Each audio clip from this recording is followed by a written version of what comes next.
Hello, and welcome to Not Movie Hacks. This is Tyler. And this is Matt. And today we are going to be talking about the new movie Mother. And just for a little bit of a different thing, we're going to split our non-spoiler section and our spoiler section into two videos.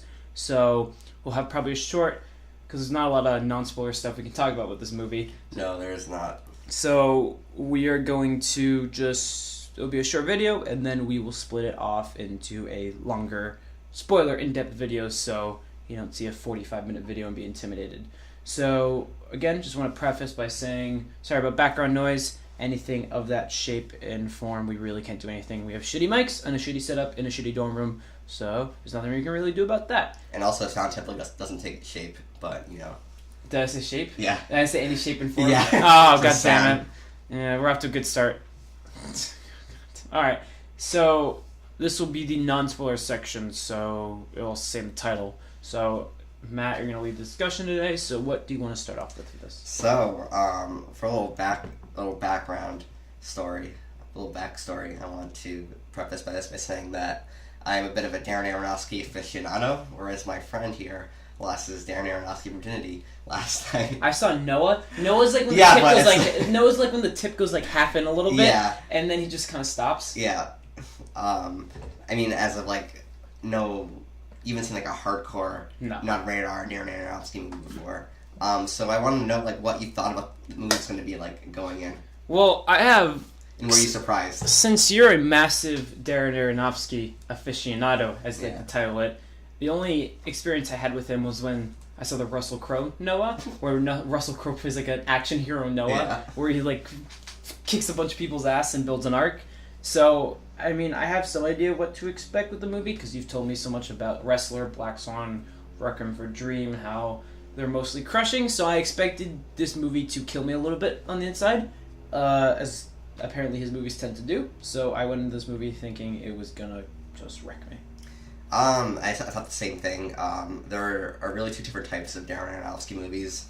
The ones that are surreal and abstract, and the ones that are more grounded. One of the more surreal ones would be like Requiem for a Dream, and a more realistic one, but still equally as crushing, would be something like The Wrestler, which is just more about real life. I thought this, judging by the trailer and by the posters, I thought that this is going to be more on the abstract side, and I was right in that assumption. So should we say that the trailers and especially the trailers are very, very misleading for what kind of movie it is? It's not like a B-movie thriller. Yeah, it's a lot more than that. It's completely different than the trailer. The trailer markets it as a psychological, what's going on with the house thriller. But don't go into that thinking it is, because you will leave very disappointed. Yes. So this is for non-spoilers, by the way, so we're going into that now. So I want to talk about the star of the movie first, Jennifer Lawrence, and how you thought she did as an actress, and whether or not you found her to be likable or invested in her story. Well, not going into spoilers because we can't, but we did talk about this movie after, and we'll go into more depth in spoilers, but I feel like this is more of a directorial choice, but I feel like Darren Aronofsky wanted her to be as mediocre as possible. Yeah. And for a reason, we'll go into more spoilers, but in terms of her story and how the movie follows her, I think they did a fantastic job. You were very, very invested right from the beginning about her story, and that's mainly just from the way that Darren Aronofsky shot the movie. He decided to shoot everything up close with no really wide shots. There's very few, and everything, a lot of the times their faces don't even take up. He will just zoom in on just kind of below forehead level and above chin level, so that's kind of a shot, so you're already up close and personal, so the movie puts you into the movie and makes you invested. I mean, there's definitely I wouldn't say she's mediocre. I would say she was told to act mediocre. I think there's a degree of innocence about her, especially when you could tell from the first poster release where she has her heart in her hand and her eyes are just wide, and from the start I kind of realized that okay, she's playing a more innocent character. So when she's seeing bad things happen, she's just very confused as to why someone would do this, even because it's just something very unfamiliar to her. But of course I can't get into spoilers yet, so we're going to speak very vague. Okay. And then I want to talk about the other lead, Javier Bardem. he is at his best in this movie. Yeah. He is fan-fucking-tastic. Javier Bardem's fantastic in almost every movie he's in, but with the material he was given and the character he plays, he's really given a chance to shine. Yeah. He's the best actor and probably one of the best parts of the entire movie. Especially when you realize, when things are revealed later on, you realize how perfect he is for the role he's been given. Mm-hmm. I was wondering if you felt like maybe his ignorance was frustrating at times, or I think we'll get that into spoilers. Yeah. I think that was done on purpose. His ignorance was especially done for story purposes. Yeah, and then Ed Helms and Michelle Pfeiffer are Ed Helms and Ed Harris. Ed Harris. Ed Helms is that Ed Harris. bad Ed Helms comedic is, guy. He's not. Yeah. Whatever. He's like a light Jason Sudeikis. Yeah. I like Ed Helms. I like Ed Harris. I just for some reason Ed Helms in my notes. For the limited screen time they're given, they're in probably about the first third of the movie, maybe a little bit more. They both stand out. Ed Harris is always fantastic, but Michelle Pfeiffer is just fantastic in the movie. She's amazing, and by that I mean she's awful. Like, you hate her so much in this movie. She really just pulls out like this really gross character, inconsiderate. It's nasty, and she steals every scene she's in this movie. She's a very snide and conniving character, and she does steal every scene she's in. All right, well now we basically covered the performances. I want to go into the writing of the film. And how did you think of the pacing in this movie? So the writing, we can't go into many specifics, but the writing is fantastic. Yeah. Once things start to click for you, you realize the entire movie is almost masterfully written for what it's trying to be.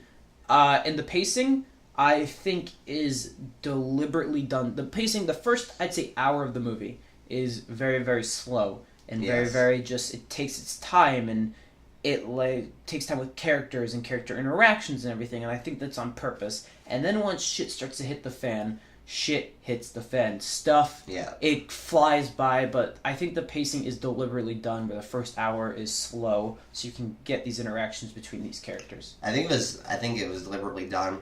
I found it to be dry at times, especially in the beginning. Okay. Especially because there weren't like that many. There wasn't like a diverse amount of scenes. It was very much all these people come to the house and they ruin things, and then Jennifer Lawrence gets mad at them and is confused as to why they would do it. I mean, I liked this movie a lot. I just feel like towards the beginning they could have had more conversations. Like, the writing between characters wasn't super interesting at times. I mean, no one really has that much depth in the movie. And I just feel like there could have been some more of a draw in the dialogue between characters. Yeah. Okay. Do you have anything about setting or? Yeah, we're gonna get to that once we're done with the writing category. Oh, okay. So yeah, there's where the dialogue sometimes fails for me. I felt like the metaphors and visual storytelling was fantastic. It was very, very well done. Even just through the way the characters act with one another. So we have like physical actions, and by the way, like one character would take a scene, and the way other people would act around them just said so much about both characters and about the setting. And I just felt like that part almost excused some of the more boring dialogue towards the beginning of the movie. Yep, this movie is essentially one long metaphor for everything, and the way it's written is all massively done. I understand the whole dry writing and the dry scenes, but for me I think that was all done on purpose for what it was trying to do, for the metaphors it was trying to say, for the characters it was trying to build. I feel like these interactions weren't dry, rather they were just a means. That kind of sounds bad. They were just a way to help you understand what was going on.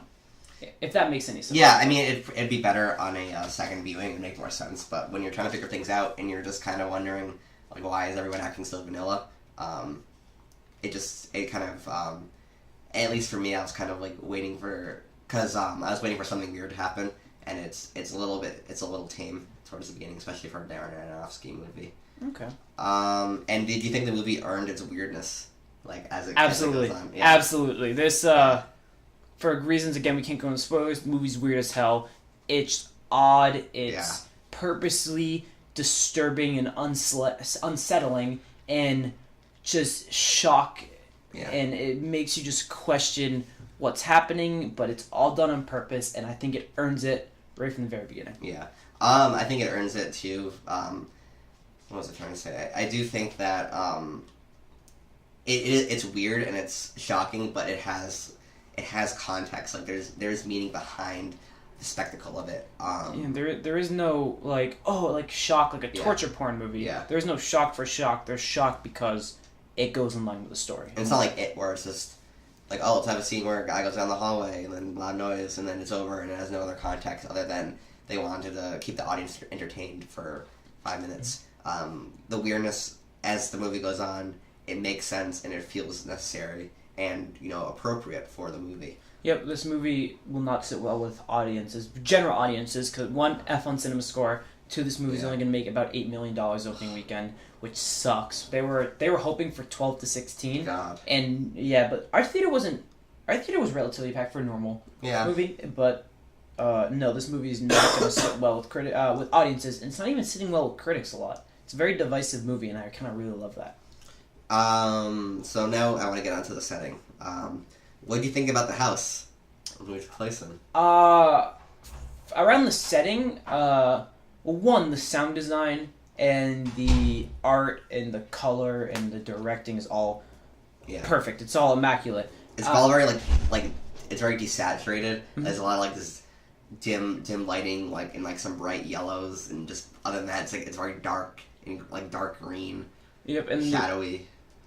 The house is character on its own. But we'll get to that more in detail. But the what I think shines the best about the house in general as a setting is the sound. Every creak you feel like you're actually in an old house that Jennifer Lawrence's character is building and going through, and every little sound and every little thing she does is just it's sounds perfect. It's what you expect going. And it's like they were just there filming a scene in a normal house, which they were. You heard it here, folks. The sound. Sound were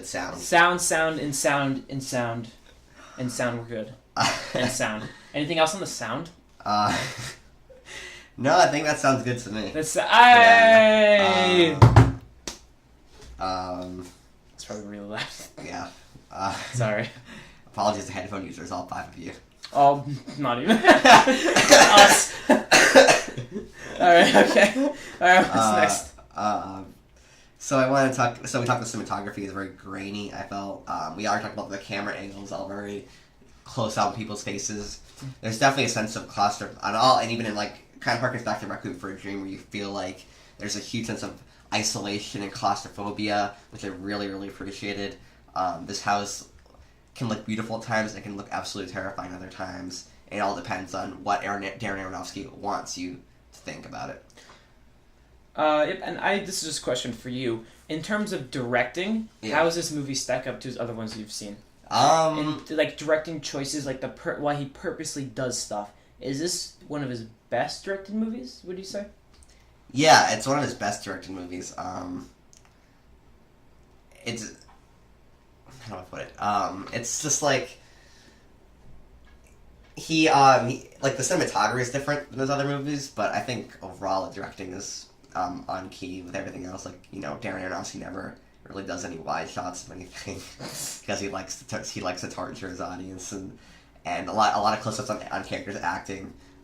So yeah, I'd say it's on par with all the other movies. Okay. And also an interesting choice was that there's no music in this movie. You're right. There is no music. Wait, that's. Oh my god, I think you might be right. There's absolutely zero music in this movie. Yeah, that was an interesting choice. It goes again with like hearing every single noise in the house, hearing the crickets outside. I didn't even notice that. That is usually a movie when you notice there's no music, but that's just a testament to holy crap. Yeah. Wow. That's all I wanted to go over besides the recommendation. Unless you want to cover anything else in the non-spoiler.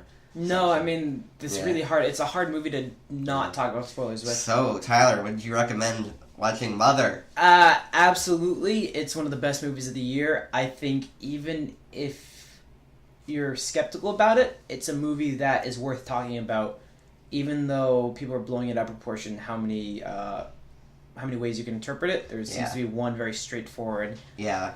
We got it. We got it. It's not anything difficult. Just pay attention and you'll get it. Yeah, just look for subtle. If you don't get it by the first hour, Darren Aronofsky kind of really throws it at your face at the end. It's basically they basically look at the camera and tell you what the imagery is towards the end of the movie. So don't even worry about it. Yeah, you don't have to worry about it. You'll get it. But yes, absolutely, it's a very divisive movie, and people will be talking about it. So I absolutely recommend it. Yeah, I absolutely recommend it too. It's another great Darren Aronofsky movie.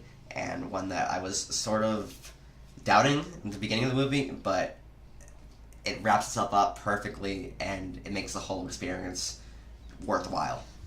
All right, so this is going to be the end of our non-spoiler section, and there probably won't be a very smooth transition, because now I'm just going to go spoilers, spoilers, spoilers, spoilers, spoilers, spoilers, spoilers, and no spoilers. So shouldn't we say goodbye to the people listening to Justice? Oh yeah, goodbye. All right, goodbye. Now, it's probably timed horribly. All right, so now this is the end of the non-spoiler section. So goodbye. Thank you for watching. If you want to check out our spoiler section, go to the next video that will just say spoilers, because this one will be titled non-spoilers. Yeah. And for non-spoilers, our next movie, if we don't see American Assassin, will be Kingsman, and our next TV review will be Game of Thrones Season 7. So thank you for watching. And our True Detective review will be out later this year. At some point this year, because now I'm forced to do it. All right, thank you all for watching, and goodbye.